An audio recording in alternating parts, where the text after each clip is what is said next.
एक alpha thalassaemia आ जाता है, बीटा थैलेसीमिया आ जाता है। अल्फ़ा थैलेसीमिया में अगर आसान लफ्ज़ों में मैं आपको बताऊं तो ये है कि एक जिस तरह कोई पेरेंट है वो कैरियर है, उसमें ये जीन है, बट वो अपने बच्चों में ये ट्रांसफ़र करेगा, वो ठीक है।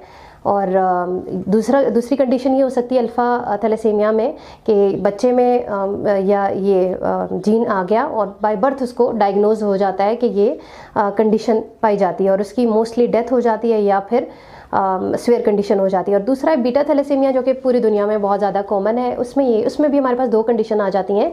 एक आ जाती है हमारे पास के हम माइनर आ जाती है, जिसे बीटा थैलेसीमिया माइनर कहते हैं, और इसमें इतनी सीवियर नहीं होती। और दूसरा मॉडरेट टू सीवियर कंडीशन आ जाती है, जो हमारे पास मेजर होती है।